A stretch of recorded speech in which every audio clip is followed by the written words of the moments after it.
Pada pertemuan ini, pertemuan ke-11-12, kita akan membahas tentang model transshipment dan juga model penugasan.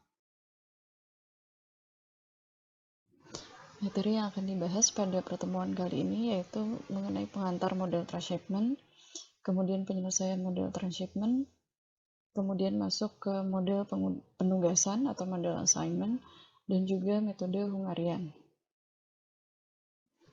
Nah, kita masuk ke model transshipment terlebih dahulu. Jadi model transshipment merupakan perpanjangan atau modifikasi dari model transportasi. Nah, contoh masalah dari model transshipment ini adalah pengiriman barang dari sumber ke tujuan, tapi tidak dilakukan secara langsung, melainkan melalui suatu tempat transit atau titik transshipment. Jadi sebenarnya model transshipment ini adalah model transportasi. Hanya saja pengiriman dari sumber ke tujuannya itu harus melalui tempat transit terlebih dahulu. Nah, dalam suatu pengiriman, komoditas dapat dikirimkan dengan beberapa cara. Yang pertama, dari sumber ke tujuan melalui transit, kemudian dari satu sumber ke sumber lainnya, kemudian dari satu transit ke transit lainnya, kemudian dari satu tujuan ke tujuan lainnya, dan dari sumber ke tujuan secara langsung, atau kombinasi dari semua cara di atas. Nah, pada model transshipment ini, umumnya yang terjadi adalah kombinasi dari semua cara di atas. Nah, di sini saya memiliki sebuah ilustrasi dari model transshipment, di mana dua buah pabrik mobil atau P1 dan P2 terhubung dengan 3 dealer, D1, D2, dan D3 melalui tempat transit. Ini T1 dan P2. Jadi pabrik di sini sudah jelas adalah sebagai sumber ya, T1 dan P2. Kemudian dealer adalah tujuannya, sedangkan T1 dan T2 di sini adalah tempat transit. Kita misalkan saja tempat transit ini misalkan garasi sementara sebelum unit mobil masuk ke dealer. Nah, jalur-jalur atau jaringan jalur yang digambarkan dengan tanda panah di sini adalah menunjukkan jalur-jalur yang bisa dilewati dalam jalur transportasinya. Kemudian, karena ini adalah model transportasi, maka selalu memiliki supply pada sumber, yaitu besarnya adalah 1000 dan 1200 unit untuk P1 dan P2. Kemudian demand di D1, D2, dan D3 berturut-turut adalah 800, 900, dan 500 unit. Kemudian angka-angka yang ada di tanda panah ini menunjukkan biaya pengiriman dari satu titik ke titik lainnya. Pada slide berikutnya saya akan menjelaskan apa arti dari setiap titik-titik ini pada model transshipment. Berdasarkan ilustrasi yang sebelumnya, di mana terdapat 7 node ya, dari node P1 sampai dengan node D3 dengan jalur distribusi seperti yang tercantum pada gambar, maka kita dapat mengkategorikan node-node tersebut ke dalam 3 kategori. Yang pertama adalah node transshipment. Node transshipment ini node T1, node T2, node D1, dan node D2. Kenapa keempat node itu disebut sebagai node transshipment?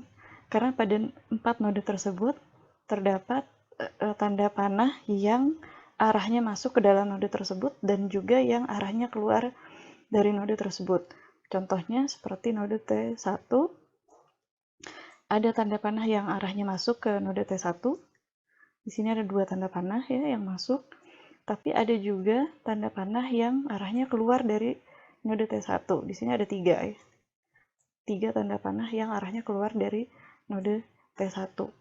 Begitupun dengan node T2, D1, dan node D2.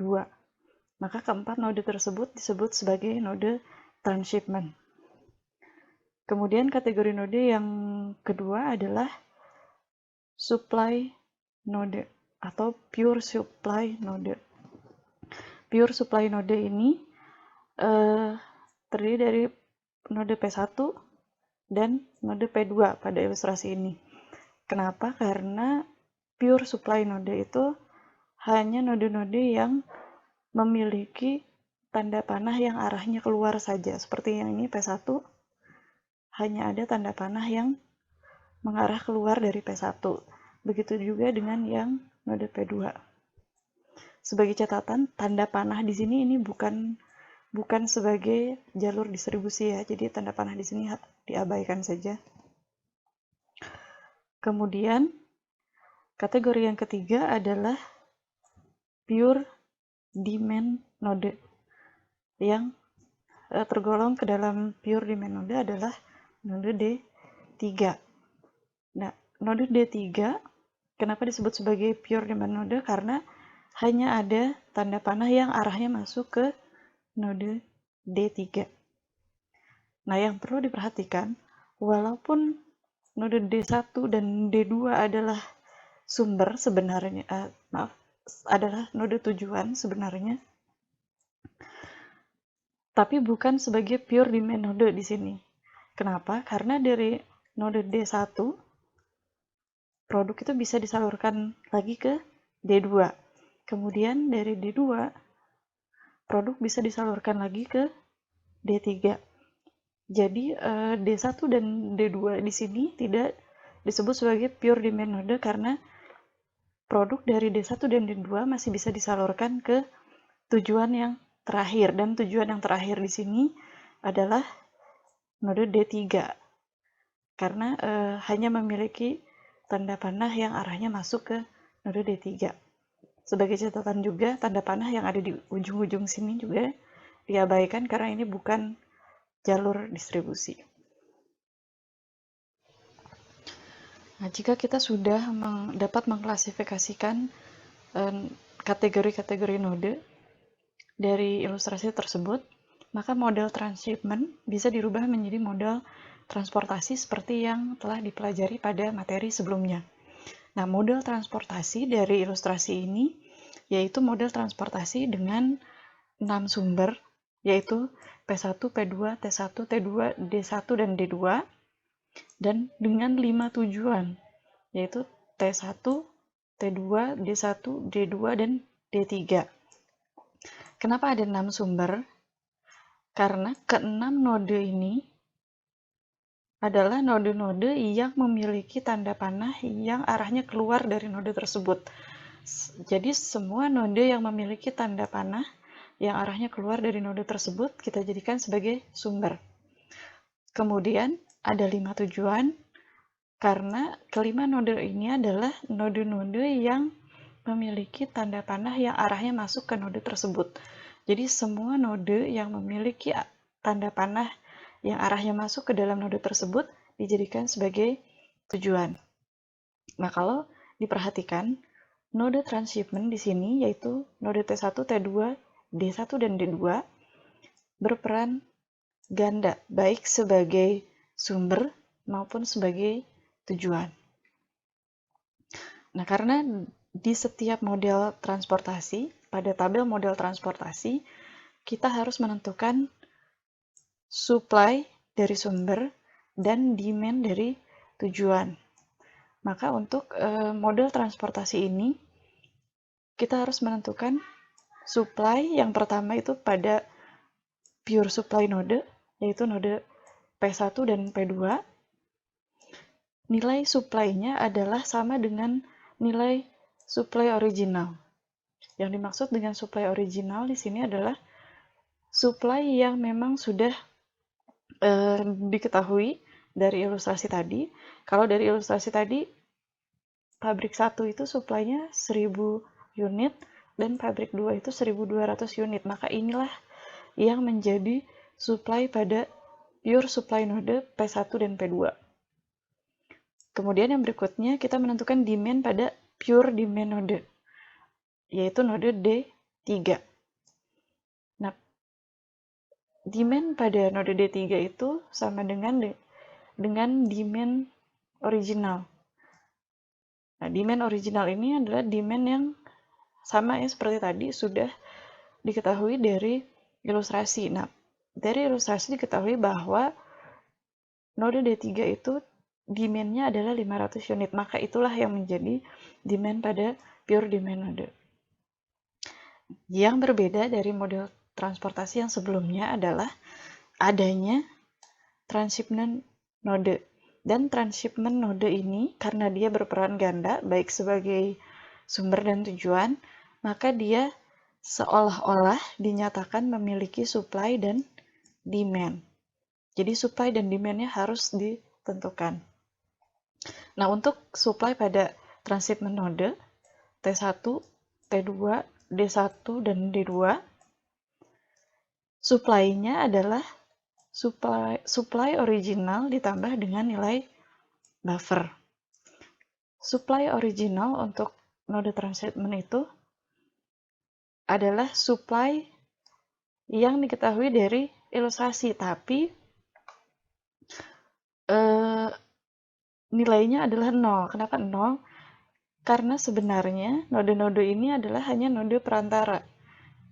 Dia bukan sumber yang sebenarnya. Kalau P1 dan P2, dia memang sumber yang sebenarnya karena dia pabrik yang memproduksi barangnya.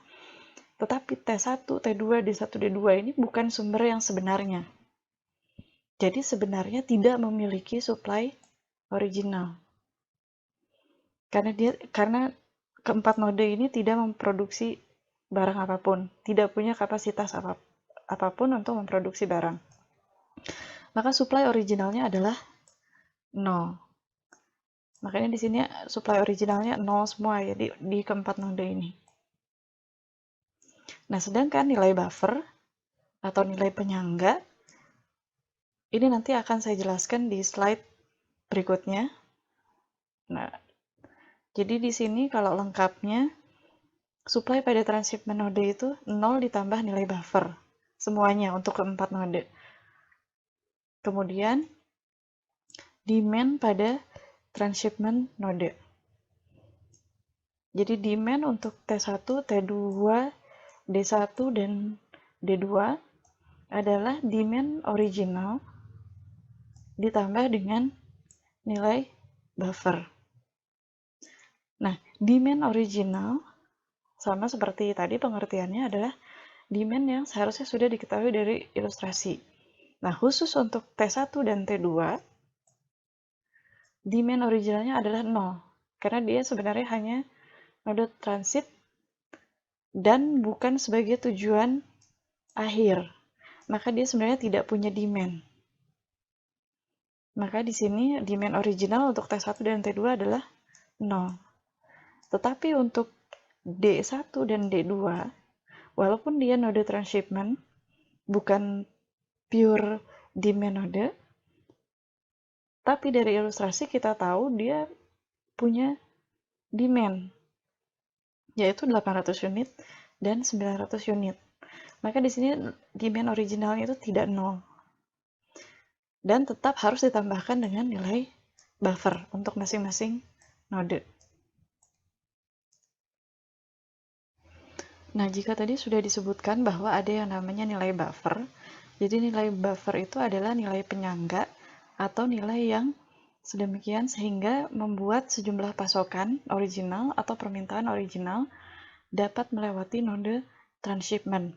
Apa maksudnya? Jadi, jika di node T1, T2, D1, dan D2 ini tidak dimasukkan nilai buffer, maka nanti pasokan yang original atau supply yang original tidak bisa melewati node transshipment ini dan juga tidak bisa didistribusikan ke node tujuan karena seolah-olah tidak ada supply dan tidak ada demand. Jadi nilai buffer tersebut harus ditentukan. Nah, cara untuk menentukan nilai buffer di sini adalah total supply atau juga bisa menggunakan total demand. Jadi semua supply original ditambahkan seperti ini atau semua demand jumlahkan. Tapi pilih salah satu saja. Jadi bukan menjumlahkan total supply dengan total demand, bukan. Tapi menjumlahkan supply atau menjumlahkan demand. Jadi kalau tadi supply original adalah 1000 unit dari P1 dan 1200 unit dari P2, maka total supply adalah 2200.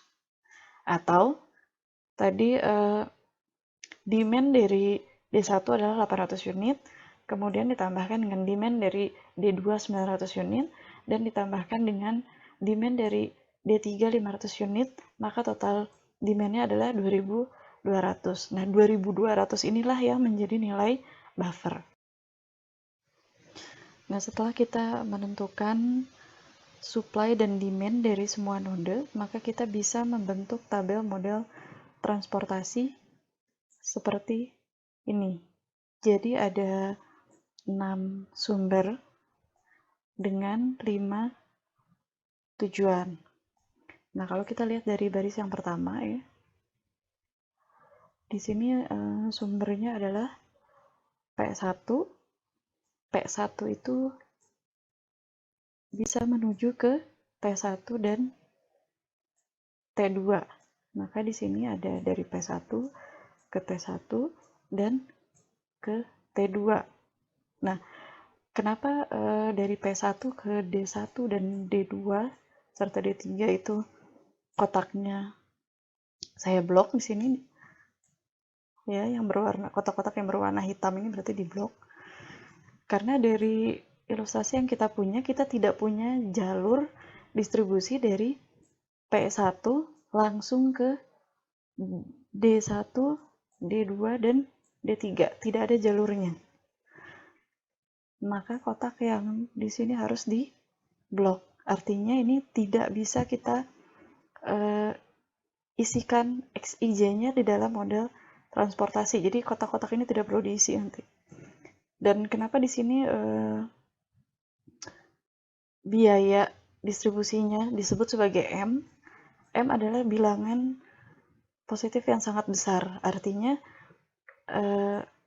biayanya akan sangat besar kalau mendistribusikan P1 ke D1, D2, atau D3. Nah, itu sebenarnya mengartikan bahwa dari P1 itu tidak bisa langsung ke D1, D2, dan D3. Jadi nanti kotak-kotak yang dihitamkan ini tidak perlu diisi di dalam pengerjaan model transportasi, karena artinya tidak ada jalurnya. Nah, sama seperti dari P2, jadi kita lihat ke baris yang kedua ya. Jadi dari P2 sini, hanya ada jalur untuk ke T1 dan T2. Maka hanya 2 kotak ini yang bisa diisikan. Nanti ada beberapa kotak lainnya yang di blok atau dihitamkan di sini, yaitu artinya pada ilustrasi tidak terdapat jalur distribusi itu. Makanya kotaknya dihitamkan dan semua biayanya dibikin menjadi M. Nah, balik lagi ke baris yang pertama. Ini dari P1 ke T1 biayanya adalah 3. Nah, ini kita dapat dari sini ya, 3 yang itu satuan biaya distribusinya. Kemudian dari P1 ke T2 biaya distribusinya adalah 4. Ini bisa dilihat dari sini ya. Dan seterusnya. Nah, untuk supply di P1 kita masukkan 1000. Ini adalah supply original yang sudah kita ketahui dari ilustrasi bahwa pabrik pertama itu atau P1 menghasilkan produk sebanyak 1000 unit. Kemudian dari pabrik 2, baris yang kedua, jadi dari P2 ke T1 itu biayanya 2, dilihat dari sini. Kemudian dari P2 ke T2 itu biayanya 5 dari sini. Dan seterusnya dengan supply-nya adalah 1200 unit. Sama, ini juga supply original yang sudah kita ketahui dari ilustrasi secara langsung. Nah, kemudian kita menuju baris yang ketiga. T1 ini sudah mulai node transshipment. Kalau yang P1 dan P2 tadi itu adalah pure supply node. Memang dia adalah sumber yang sesungguhnya. Nah, kalau T1 ini sebenarnya bukan sumber, tapi dia node transshipment. Nah, seperti tadi yang sudah saya jelaskan bahwa node transshipment di dalam model transportasi ini berperan ganda baik sebagai sumber maupun sebagai tujuan. Jadi di sini seolah-olah ada dari T1 menuju ke T1 lagi. Tapi itu tidak masalah, jadi kotaknya tidak usah kita hitamkan atau kita blok. Hanya saja biayanya kita nolkan. Biaya distribusinya kita nolkan. Jadi seolah-olah ini adalah distribusi barang dari T1 ke T1 lagi atau barangnya tidak berpindah. Maka biaya distribusinya kita tulis 0. Jadi dari T1 itu bisa menuju ke T1 lagi atau ke D1 atau ke D2. Tapi dari T1 sini tidak bisa menuju ke D3 karena tidak ada jalurnya ya. Maka kotak dari T1 ke D3 kita blok. Tidak perlu diisi. Nah, supply untuk T1 seperti tadi yang sudah dijelaskan, itu haruslah supply original ditambah dengan buffer. Supply original dari node T1 adalah 0. Kenapa? Karena sebenarnya dia bukan sumber yang mempunyai supply. Dia hanya node transit. Jadi supply-nya adalah 0 unit. Tapi harus ditambahkan dengan nilai buffer. Nilai buffer yang tadi kita dapatkan dari total supply atau total demand itu adalah 2200.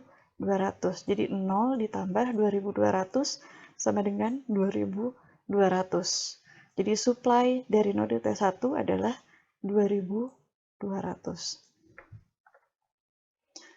Kemudian kita ke node T2. Node T2 di sini tidak ada jalur yang menuju ke T1.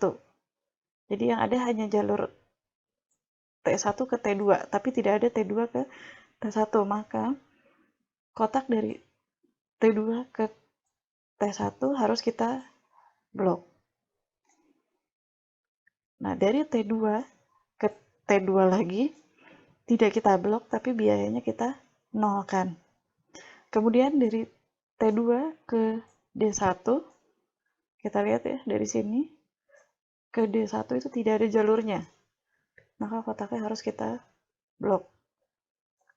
Nah, kalau dari T2 ke D2 itu ada jalurnya dengan biayanya adalah 4. Dan dari T2 ke D3 jalurnya biayanya adalah 9. Dan total supply untuk T2 adalah sama seperti kita mencari supply di T1, yaitu 0 ditambah buffer. 0 karena T2 ini juga adalah jalur, adalah node transshipment. Jadi tidak memiliki supply original. Jadi supply-nya sebenarnya ada 0, tapi harus kita tambahkan dengan buffer. Maka 0 ditambah 2200, supply-nya adalah 2200. Kita ke baris yang berikutnya, D1. D1 ada di sini ya. Nah, dia tidak memiliki jalur ke T1 dan tidak memiliki jalur ke T2. Maka kotak yang 2 ini harus kita blok. Kemudian dari D1 ke D1 lagi tidak kita blok kotaknya, tapi biayanya harus dinolkan. Kemudian dari D1 ke D2 di sini ada jalurnya ya. Dari D1 ke D2 ini dengan jalur yang ini. Maka kotaknya tidak kita blok dan biayanya adalah 5. Nah, sedangkan dari D1 ke D3 itu tidak ada jalur yang langsung. Maka dari D1 dan D3 itu kotaknya harus kita blok. Nilai supply untuk D1 adalah 0 ditambah buffer. Kenapa 0? Karena D1 ini sama seperti T1 dan T2 tidak memiliki supply original. Yang dia punya adalah demand original, tapi tidak punya supply original karena dia sebenarnya bukan sumber. Jadi supply-nya 0 dan ditambahkan dengan buffer sehingga supply-nya adalah 2200. Kemudian baris yang ke-6 dari D2. Nah, dari D2 ini tidak ada jalur ke T1, T2, dan D1. Bisa kita lihat ya. Di sini tidak ada jalur untuk balik lagi ke T1, T2, dan D1. Jadi semua kotaknya harus kita blok. Dari D2 ke D2 tidak kita blok, tapi biayanya harus dinolkan. Kemudian dari D2 itu hanya bisa menuju ke D3. Maka yang diisi adalah kotak D3 dengan biaya 3. Nah, untuk nilai supply-nya sama seperti D1, karena D2 ini sebenarnya bukan sumber yang sebenarnya, jadi dia tidak punya nilai supply original, atau supply originalnya adalah 0. Tapi karena harus ditambahkan dengan nilai buffer, maka supply-nya menjadi 2200. Nah, untuk mengisi demand, T1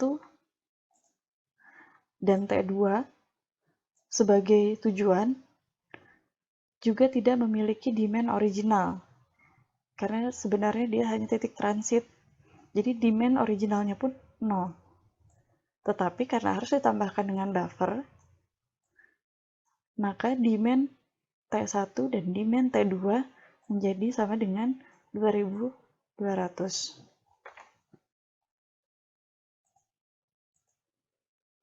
Nah, untuk D1 sebagai tujuan, demand originalnya tidak 0. Karena sudah disebutkan di dalam ilustrasi bahwa D1 itu memang memiliki demand. Demand-nya adalah 800 unit. Nah, 800 unit ini karena D1 juga menjadi titik transshipment harus ditambahkan dengan buffer.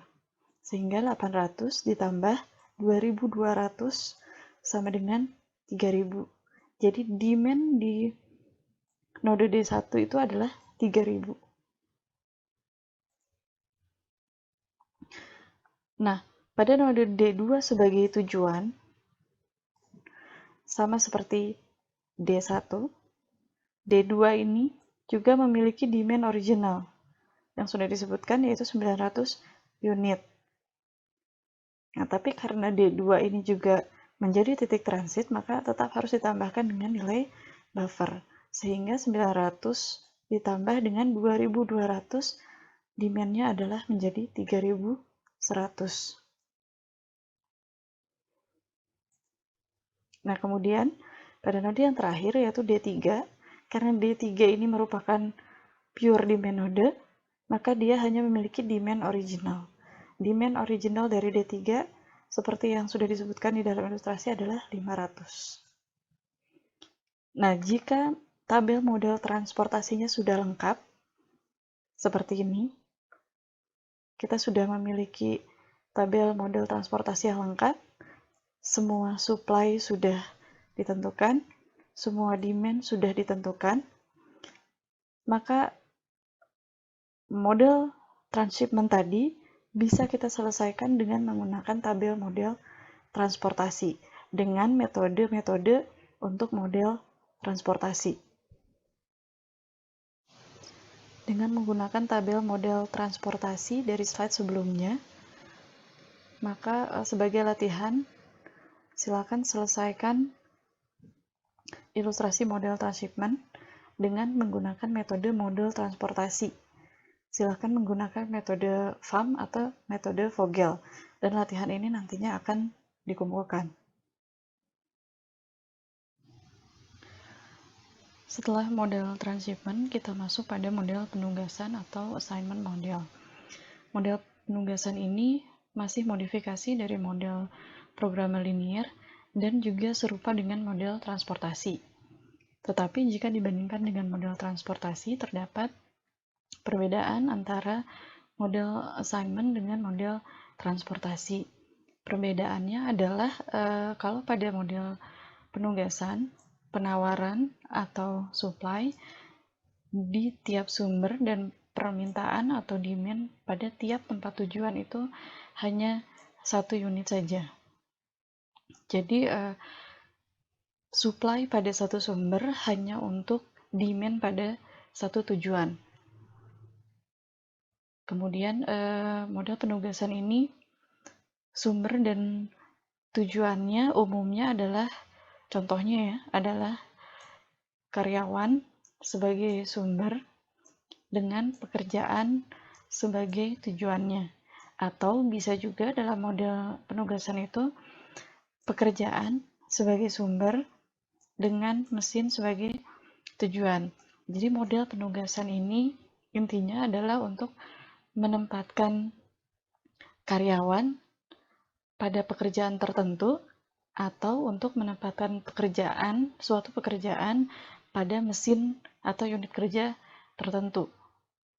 Oleh karena itu disebutnya adalah model penugasan. Nah, model penugasan ini bisa merupakan minimasi biaya maupun maksimasi keuntungan. Model penugasan ini salah satu metodenya adalah dengan metode Hungarian. Secara garis besar, langkah-langkah metode Hungarian itu ada 4. Yang pertama, membuat tabel matriks biaya atau tabel matriks keuntungan. Bergantung kepada masalah yang kita hadapi, apakah minimasi biaya atau maksimasi keuntungan. Jika kasusnya adalah minimasi biaya, maka tabel matriksnya adalah tabel matriks biaya. Tetapi jika kasusnya adalah maksimasi keuntungan, maka tabel matriksnya adalah tabel matriks keuntungan. Kemudian langkah yang kedua adalah membuat tabel reduksi baris atau kolom. Nah, tabel reduksi baris atau kolom ini nanti akan lebih jelas pada saat saya menjelaskan contoh di slide berikutnya. Kemudian langkah yang ketiga, membuat garis pengujian untuk pengujian optimalitas.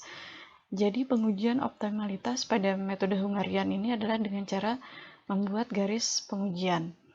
Nah, kondisi dianggap sudah optimal itu mengikuti aturan apabila jumlah minimal garis pengujian sama dengan jumlah baris atau kolom, maka tabel tersebut dianggap sudah optimal.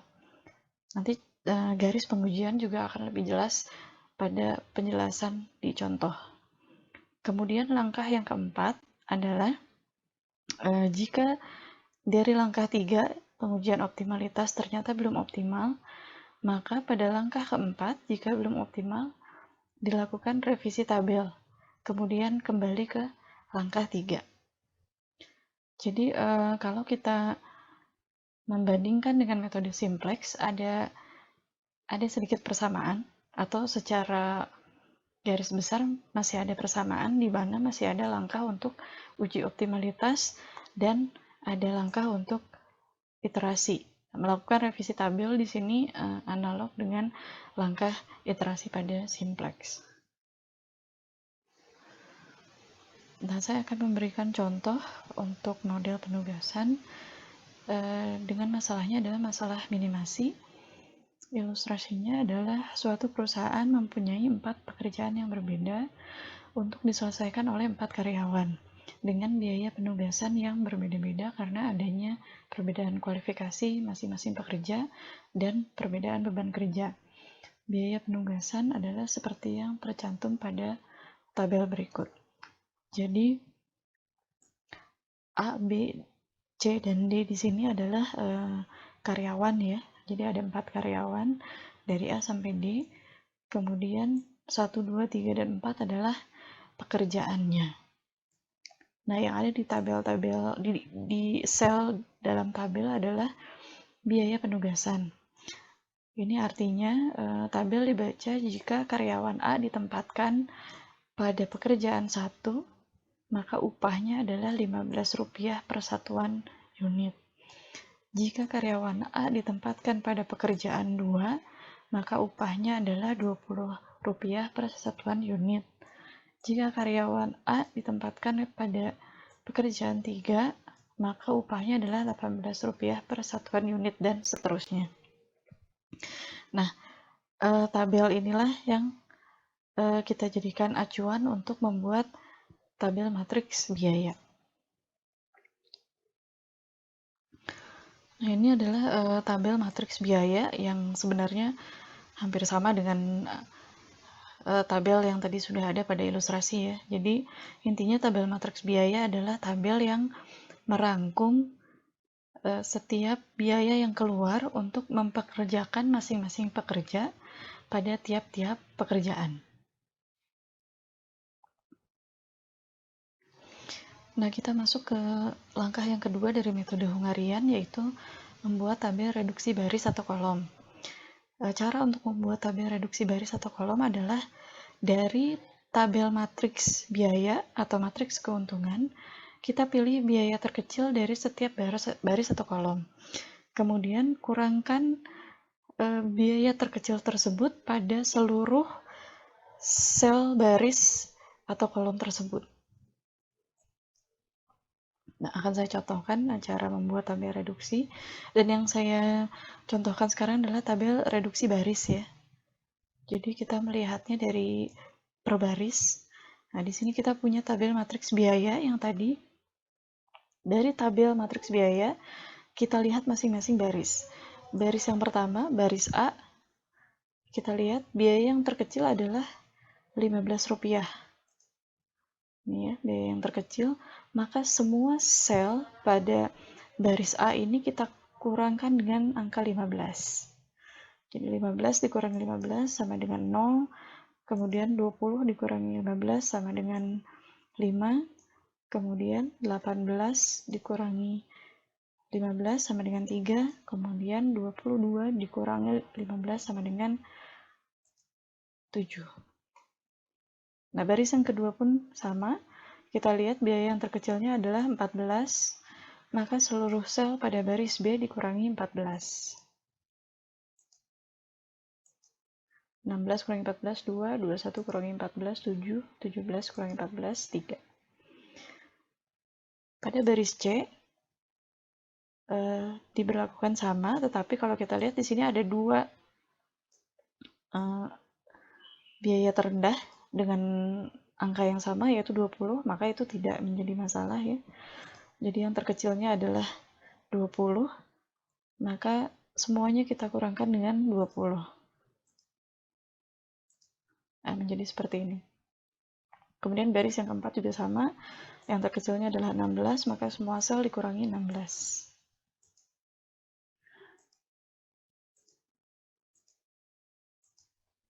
Nah, di sini saya hanya menambahkan tadi pengurang yang kita gunakan ya, atau biaya terkecil dari masing-masing baris. Tapi ini pun tidak ditambahkan, tidak apa-apa. Maka yang menjadi tabel reduksi baris adalah tabel yang ini.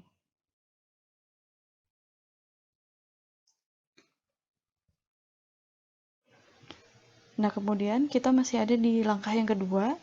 Jadi jika tadi hasil dari reduksi baris itu masih terdapat baris atau kolom yang belum memiliki biaya yang sama dengan 0, kita harus mereduksi kembali. Mereduksi baris atau kolom tergantung dari baris atau kolom mana yang belum memiliki biaya yang sama dengan 0. Nah, ini di sini kita punya tabel reduksi baris hasil dari sebelumnya. Kita lihat mana baris atau kolom yang belum memiliki nilai 0. Dan ternyata ada kolom yang belum memiliki nilai 0, yaitu kolom 3. Maka yang kita lakukan adalah tabel reduksi kolom. Nah, kita lihat angka yang paling kecil dari kolom 3 adalah nilai 2. Oleh karena itu, kita pilih nilai 2 sebagai pengurang. Kemudian kita kurangkan semua sel yang ada di kolom 3 dengan angka 2.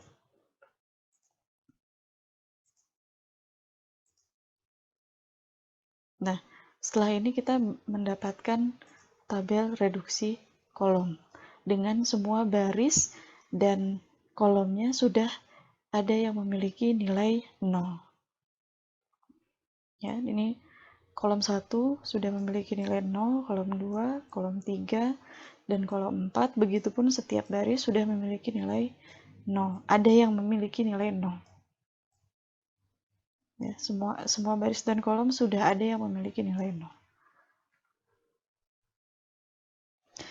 Ya, kita masuk ke langkah yang ketiga, yaitu melakukan uji optimalitas atau uji optimalisasi dengan cara menarik sejumlah minimum garis horizontal dan atau vertikal untuk meliput atau melingkupi seluruh elemen yang bernilai 0. Jadi yang menjadi patokan bagi kita untuk menarik garis adalah dengan melihat sel-sel yang memiliki angka 0. Kemudian penugasan optimal dan visible atau layak jika jumlah garis sudah sama dengan jumlah baris atau kolom. Nah, di sini kita punya tabel reduksi kolom yang terakhir dari langkah 2. Tabel reduksi kolom ini adalah tabel yang tadi sudah kita pastikan bahwa semua kolom dan barisnya sudah memiliki angka 0. Nah, untuk memastikan garis yang kita tarik jumlahnya seminimum mungkin, karena syaratnya adalah jumlah garisnya harus minimum, maka kita bisa dengan cara melihat terlebih dahulu baris atau kolom yang memiliki nilai 0 lebih dari 1. Jadi yang kita lihat terlebih dahulu adalah baris atau kolom yang jumlah nolnya lebih dari 1. Di sini yang jumlah nolnya lebih dari 1, kita bisa lihat ya, ada kolom 1, kemudian ada kolom 4, kemudian ada baris C, dan juga ada baris D. Nah, supaya garis yang kita tarik jumlahnya minimum, maka kita lingkupi terlebih dahulu atau coret terlebih dahulu baris atau kolom yang nilai nolnya lebih dari 1. Kalian boleh coret terlebih dahulu kolom 1 dan kolom 4 atau baris C dan baris D, itu terserah. Tapi contoh saya di sini saya mencoret dulu baris C karena memiliki nilai 0 di C2 dan di C4.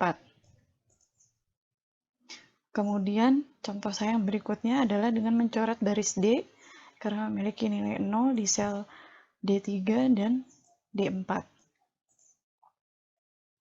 Nah, kalau sudah dua baris C dan D ini dicoret, maka garis yang terakhir harus kita letakkan pada kolom 1, karena kolom 1 di sini masih ada sel yang memiliki nilai 0, yaitu A1 dan B1.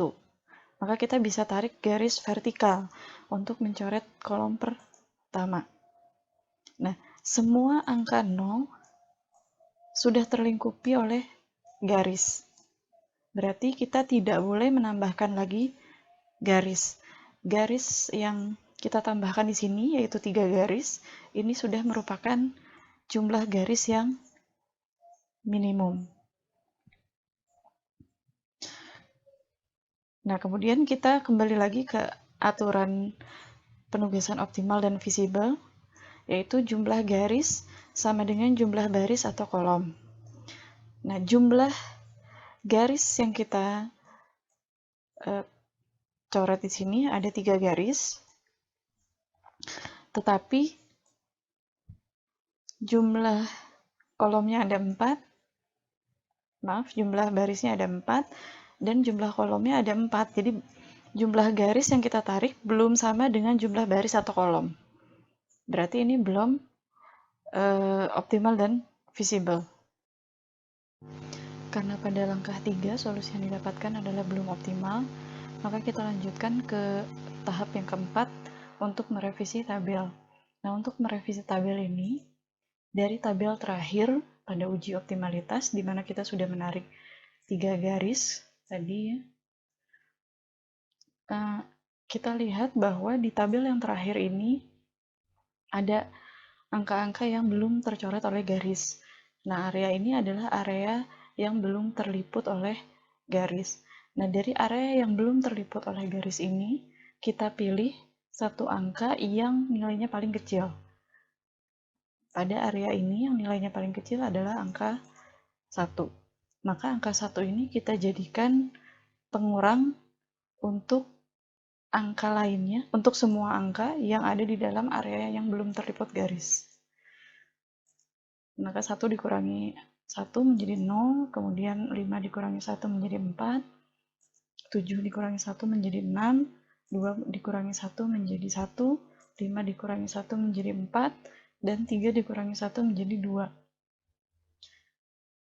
Nah, kalau kita sudah merubah angka-angka yang ada di area yang belum terliput garis, selanjutnya yang perlu kita lihat adalah angka yang ada pada perpotongan garis atau persilangan garis, yaitu angka 5 di sini dan angka 1 di sini. Pada sel D1 di sini sebenarnya ada angka 1 ya. Jadi 5 dan 1 ini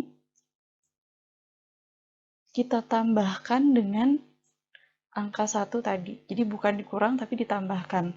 Kalau untuk angka yang ada di dalam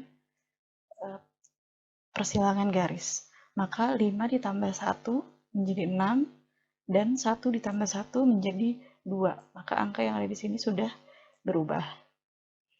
Nah, kalau kita sudah melakukan 2 tahapan tadi, maka kita sudah melakukan revisi tabel.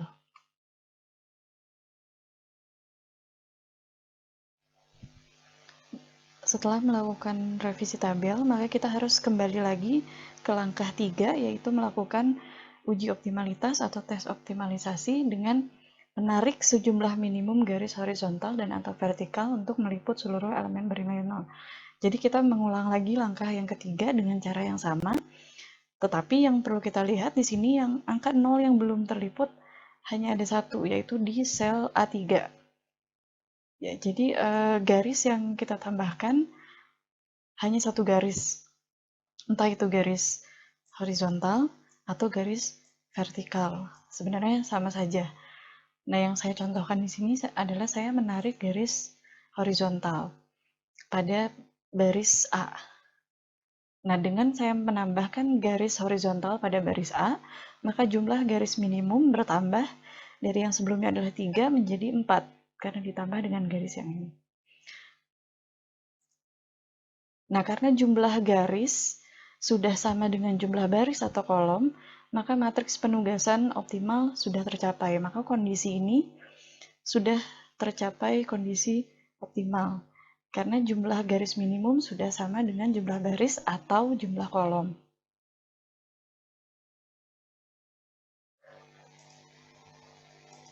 Nah, setelah mendapatkan tabel optimal atau matriks optimal dari langkah yang terakhir, kita bisa menarik kesimpulan dari masalah penugasan. Di sini saya akan mencontohkan bagaimana cara mengambil kesimpulan dari masalah penugasan berdasarkan tabel optimal metode Hungarian.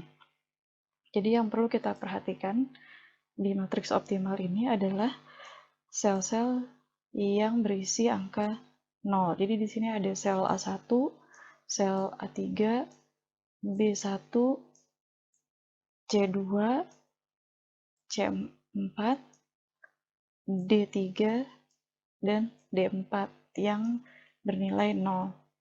Nah, sel-sel yang bernilai 0 itu yang nantinya akan menjadi acuan untuk mengalokasikan pekerjaan pada karyawan tertentu.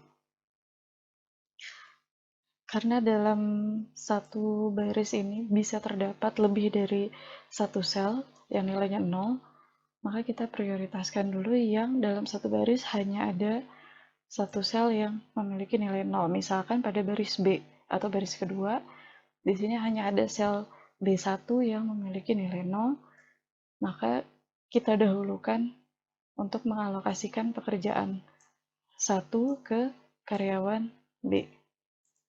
Kita beri tanda, ini artinya pekerjaan 1 diberikan pada karyawan B. Nah, kalau pekerjaan 1 sudah diberikan pada karyawan B, maka angka 0 pada sel A1 harus disilang. Itu artinya pekerjaan 1 sudah tidak bisa diberikan ke karyawan A. Kemudian, karena sel A1 sudah disilang, maka angka 0 pada baris A hanya ada satu, yaitu di sel A3. Berarti kita pilih sel A3 untuk alokasi berikutnya. Ini artinya pekerjaan 3 akan diberikan kepada karyawan A. Nah, karena pekerjaan 3 sudah diberikan kepada karyawan A, maka sel D3 harus kita silang. Itu artinya pekerjaan 3 sudah tidak bisa diberikan kepada karyawan D. Nah, karena pada baris D, sel yang bernilai 0 hanya tinggal D4, maka kita pilih D4 untuk mengalokasikan pekerjaan 4.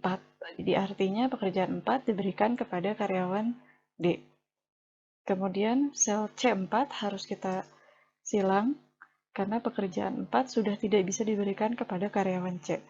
Karena itu yang terakhir, karyawan C kita tugaskan dengan pekerjaan 2. Sehingga semua karyawan sudah mendapatkan penugasannya dan tidak ada penugasan yang sama antar karyawan. Kemudian untuk menghitung biaya optimal, maka setiap sel yang kita pilih, kita lihat lagi tabel matriks biayanya yang ada di langkah yang pertama. Jadi yang dipilih adalah sel B1, A3, C2, dan D4. Maka biaya total adalah 14 ditambah 20 ditambah 18 dan ditambah 16. Nah, setelah kita menarik kesimpulan dari masalah penugasan, maka kita bisa menghitung biaya optimalnya dengan jadwal penugasan yang seperti ini, seperti yang tadi pada kesimpulannya. Kita dapatkan biaya-biayanya dengan melihat tabel matriks biaya, bahwa kalau karyawan A ditugaskan pekerjaan 3, itu biayanya adalah Rp18 per satuan unit. Karyawan B ditugaskan dengan pekerjaan 1, maka biayanya adalah Rp14 per satuan unit. Karyawan C ditugaskan pekerjaan 2, maka biayanya adalah Rp20 per satuan unit. Dan karyawan D ditugaskan dengan pekerjaan 4, maka biayanya adalah Rp16. Dan kemudian biaya optimal adalah jumlah total dari biaya-biaya per pegawai. Dengan jumlah total adalah Rp68 per satuan unit. Nah, Rp68 ini merupakan biaya minimum atau biaya optimal yang bisa didapatkan oleh perusahaan. Di sini saya memiliki contoh lainnya, yaitu contoh masalah maksimasi, di mana suatu perusahaan mempunyai 5 pekerjaan yang berbeda untuk diselesaikan oleh 5 karyawan. Di sini langsung ada tabel matriks keuntungannya, karena ini masalah maksimasi, jadi tabel matriksnya adalah tabel matriks keuntungan, seperti yang tercantum pada tabel tersebut. Jadi tabel matriks keuntungan ini sudah diketahui dari ilustrasi singkatnya. Nah, kita masuk ke langkah yang kedua, yaitu langkah reduksi baris. Dan perbedaan antara masalah minimasi dan masalah maksimasi pada metode Hungarian ini terletak di langkah yang kedua ini. Jika pada masalah minimasi, pada tahap reduksi baris, di tiap barisnya kita mencari biaya yang paling kecil. Nah, kalau pada masalah maksimasi, di setiap barisnya yang kita cari adalah angka yang terbesar. Contohnya pada baris A, angka yang terbesarnya adalah 15, keuntungan terbesarnya 15, maka 15 inilah yang akan kita pilih menjadi faktor pengurang. Jadi 15 dikurangi 15 menjadi 0 pada sel A5, kemudian pada sel A4 ini bukan 8 dikurangi 15, tetapi 15 dikurangi 8, sehingga hasilnya menjadi 7. Kemudian di sel A3, 15 dikurangi 10, sehingga menjadi 5. Kemudian di sel A2, 15 dikurangi 12 menjadi 3, dan di sel A1, 15 dikurangi 10 menjadi 5. Jadi dari keuntungan terbesar itu dikurangi nilai sel lainnya pada baris tersebut. Kita masuk ke baris yang kedua, yang terbesarnya adalah 15. Maka 15 dikurangi dengan angka dari sel yang lain pada baris B tersebut.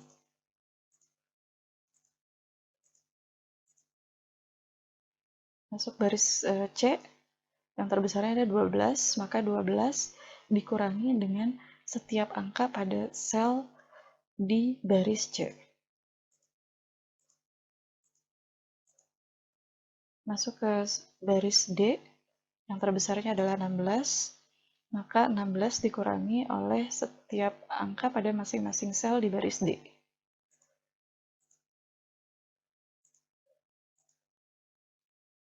Kemudian baris E, yang terbesarnya adalah 17, maka 17 dikurangi dengan setiap angka pada setiap sel di baris E.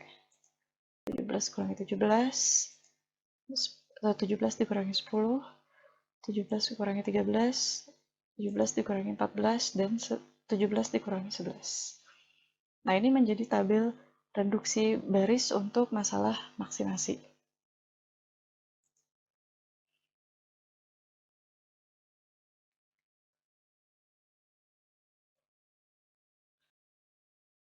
Nah, kemudian akan kita lanjutkan dengan tabel reduksi kolom atau tabel reduksi yang berikutnya, dan langkah yang ketiga uji optimalitas, dan langkah yang keempat revisi tabel. Jadi akan saya satukan di dalam satu tabel ini.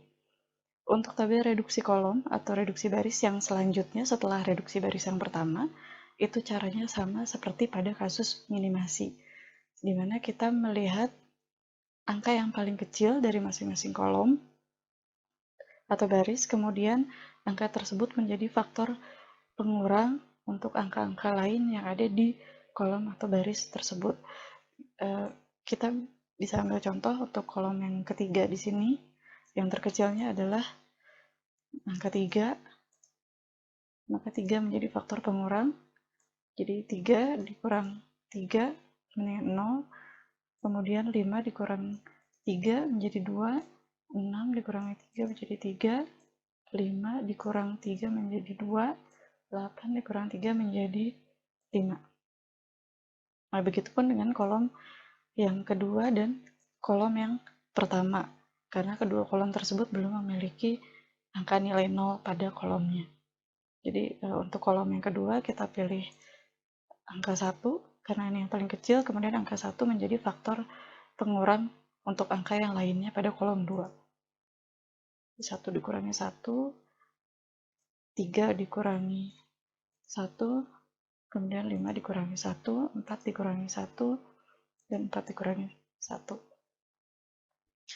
Sama halnya dengan kolom yang pertama, yang terkecilnya adalah 1, maka 1 menjadi faktor pengurang.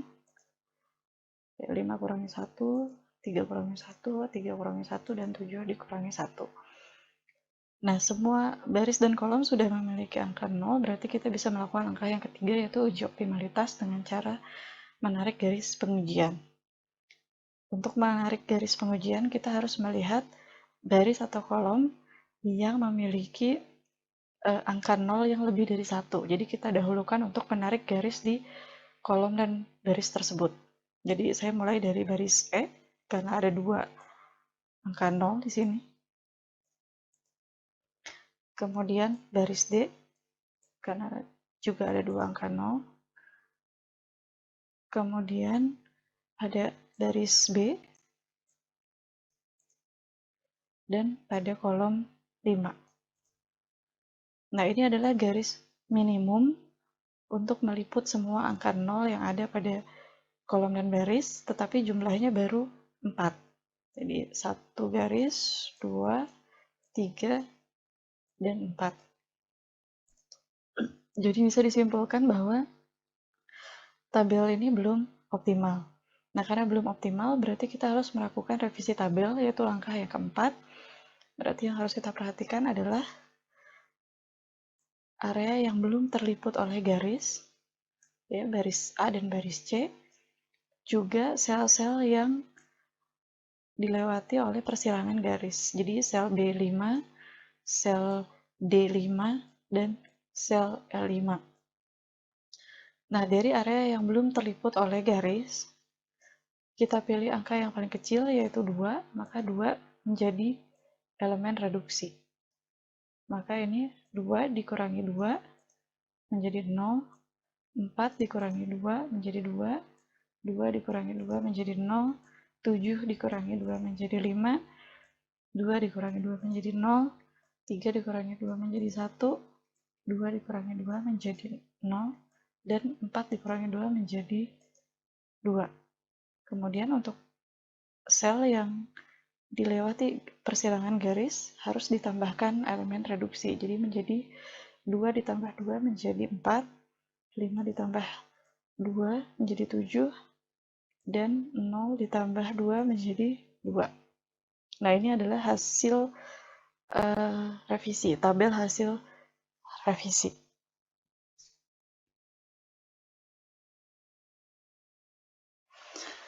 Nah, pada langkah yang berikutnya setelah kita merevisi tabel, maka kita harus melakukan lagi uji optimalitas dengan cara menarik garis pengujian. Nah, tabel yang ada pada slide ini adalah tabel hasil revisi yang sudah kita dapatkan dari langkah yang sebelumnya. Kemudian saya akan langsung menarik garis untuk baris dan kolom yang memiliki sel dengan nilai 0 lebih dari 1 terlebih dahulu. Contohnya saya tarik garis dari baris D terlebih dahulu, ya, karena ada 2 sel yang memiliki nilai 0. Kemudian baris C, karena ini ada 3 sel yang memiliki nilai 0. Kemudian baris B, kemudian baris A. Dan untuk meliput 0 pada kolom 3, saya menarik garis vertikal di kolom 3. Nah, dari hasil pengujian dapat dilihat bahwa jumlah garis pengujian sudah sama dengan jumlah baris atau kolom, karena di sini sudah ada 5 garis minimal. 1, kemudian 2, 3, 4, dan 5. Maka kondisi di tabel ini adalah sudah optimal. Nah, kalau sudah optimal berarti kita bisa melakukan penarikan kesimpulan. Dan untuk penarikan kesimpulan, kita hanya melihat sel-sel yang memiliki nilai dengan angka 0. Ya. Dan saya akan mulai dari baris yang hanya memiliki satu sel yang bernilai 0, yaitu baris E. Nah, baris E hanya memiliki sel E3 yang bernilai 0, maka langsung kita alokasikan pekerjaan 3 untuk karyawan E. Nah, karena pekerjaan 3 sudah diambil oleh karyawan E, maka sel C3 dan sel A3 harus disilang, karena tidak bisa dipilih lagi pekerjaan A3, pekerjaan yang ketiga ini. Kemudian, kalau kita perhatikan di sini, di setiap baris memiliki lebih dari satu sel yang nilainya 0. Jadi masing-masing baris memiliki 2 sel yang nilainya 0. Nah, kalau misalkan seperti ini, saya kembali dulu ke baris yang A, baris pertama, dan kemudian memilih antara A2 dan A5, sel A2 dan sel A5. Di sini saya akan memilih sel A2 untuk dialokasikan. Sehingga pekerjaan yang kedua itu akan diberikan kepada karyawan A. Sehingga sel D2 harus disilang karena pekerjaan 2 sudah diambil, tidak bisa dialokasikan ke D. Dan sel A5 juga harus disilang karena karyawan A sudah tidak bisa mengambil pekerjaan 5. Kemudian karena sel D2 dicoret, maka kita harus memilih sel D4. Maka D4 ini kita alokasikan sehingga pekerjaan 4 diberikan kepada karyawan B. Dan sel B4 harus kita silang. Sehingga kita harus memilih sel B1. Sehingga pekerjaan 1 dialokasikan untuk pekerja B. Nah, kemudian kita harus mencoret sel C1 karena pekerjaan 1 sudah diambil oleh karyawan B. Sehingga untuk karyawan C hanya ada satu kemungkinan, yaitu dialokasikan pekerjaan 5. Nah, ini adalah hasil penugasan dengan keuntungan optimal, di mana jadwal penugasannya adalah karyawan A untuk pekerjaan 2, karyawan B untuk pekerjaan 1, karyawan C untuk pekerjaan 5, karyawan D untuk pekerjaan 4, dan karyawan E untuk pekerjaan 3. Dan ini adalah keuntungan persatuan unit untuk masing-masing penugasan, sehingga keuntungan optimal adalah Rp68.